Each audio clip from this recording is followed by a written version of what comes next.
So Cabba rocks up to Caulifla's hideout in the middle of a mukbang to recruit her for the tournament power, and the only reason he's asking her is because his other master named Renzo actually recommended it. Cabba would have requested for Renzo to join instead, but let's just say he's definitely not built for this battle royale. Caulifla bluntly tells the Saiyan, I don't really feel like it. The fate of our universe rests on this tournament. Yeah, not my problem.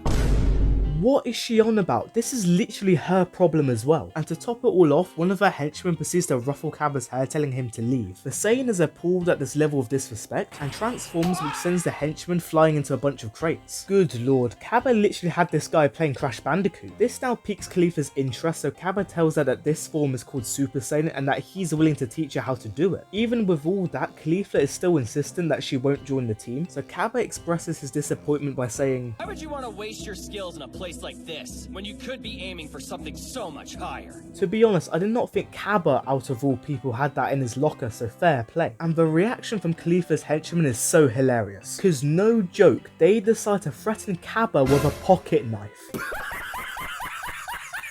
I know Trunks carries a sword, but it's so much cooler than whatever that's supposed to be. Caulifla then orders her minions to put down that joke of a weapon, and the Saiyan is so impressed with Cabba's smooth talk that she is now willing to be taught on how to turn Super Saiyan. My respect for Caulifla proceeds to rise really dramatically, because she literally orders her henchmen to make sure that Cabba drinks from some Capri Sun instead of that abomination known as Prime. Afterwards, the two of them head outside and Cabba opens up his isosceles build ties to demonstrate Super Saiyan once again to Caulifla, and she's completely mesmerized by the form, just like how we were when we saw Goku do it on Namek.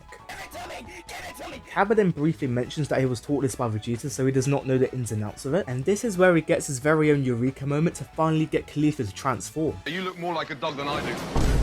Fuck off you, you fat useless sack of fucking Yankee danky doodle shite. What you say to me, you little shit?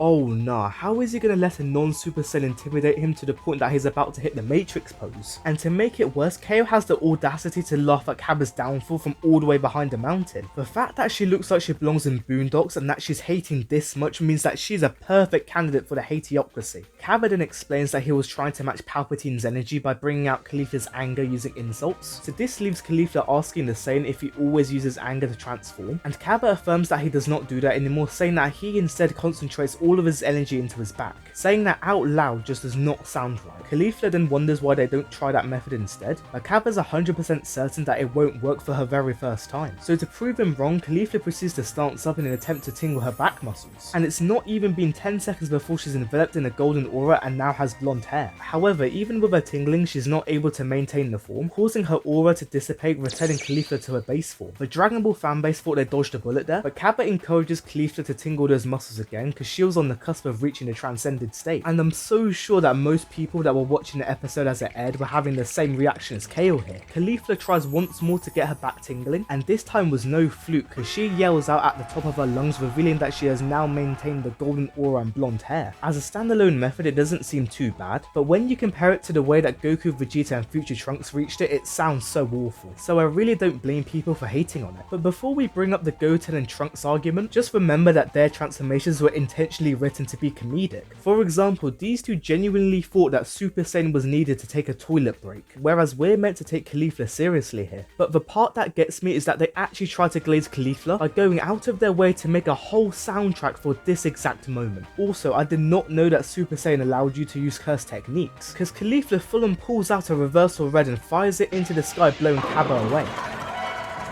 Nice throw!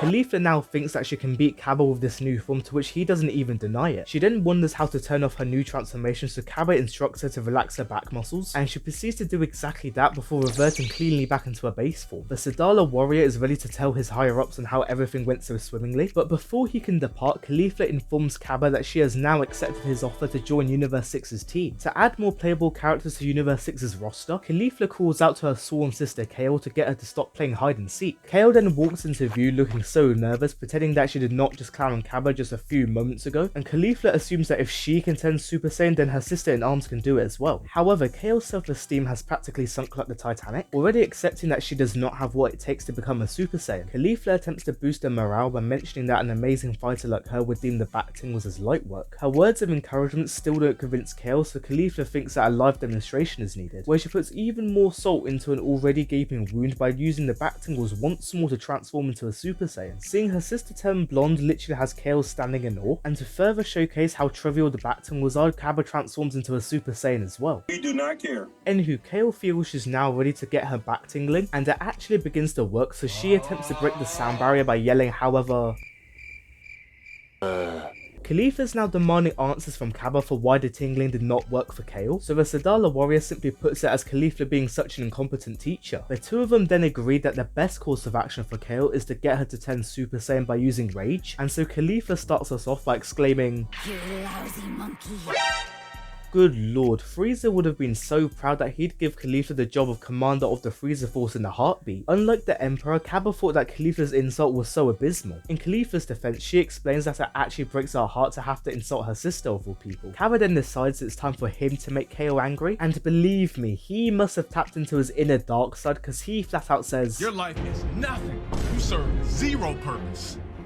You should kill yourself now and give somebody else a piece of that oxygen and ozone layer that's covered up so that we can breathe inside this blue trapped bubble. Cabba did not just cross that line, he flat out erased it. Caulifla is understandably triggered at Cabba for trying to make Kale cry instead of making her angry, but then Kale actually begins to bawl her eyes out, accepting that Cabba was right all along, further cementing that she really is just a burden to Caulifla. This ended up being the final straw, because Kale yells out in a fit of rage which spikes her ki and causes lightning strikes to hit the ground. Cabba advises her to take a chill pill, but Kale continues to scream her lungs out, and she proceeds to complete a transformation by enlarging in size and gaining green hair. Kale erupts her ki towards the two Saiyans to pull off a dramatic finish, and both Cabba and Caulifla watch in absolute shock as Kale finally reveals her berserk form. The Sadala warrior deduces that this appearance that Kale has taken is her version of Super Saiyan, but before he can utter another word, Kale points directly at Cabba and steals Broly's whole flow, warning him, You will be my first blood sacrifice.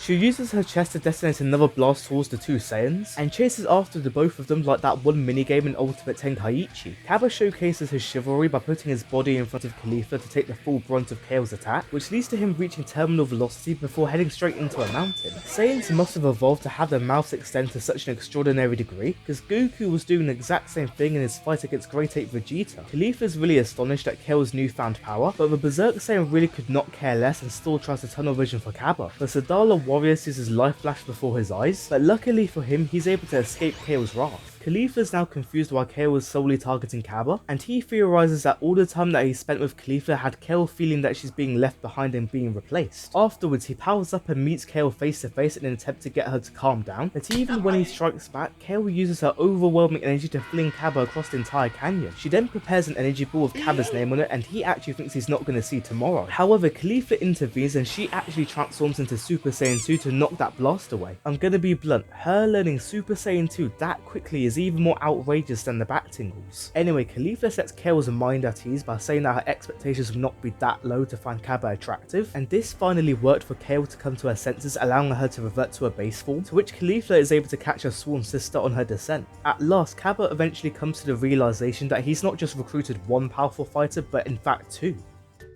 In the manga, Caulifla utilizes her Super Saiyan form to do battle with Frieza, so if you're interested, please click here for the next video.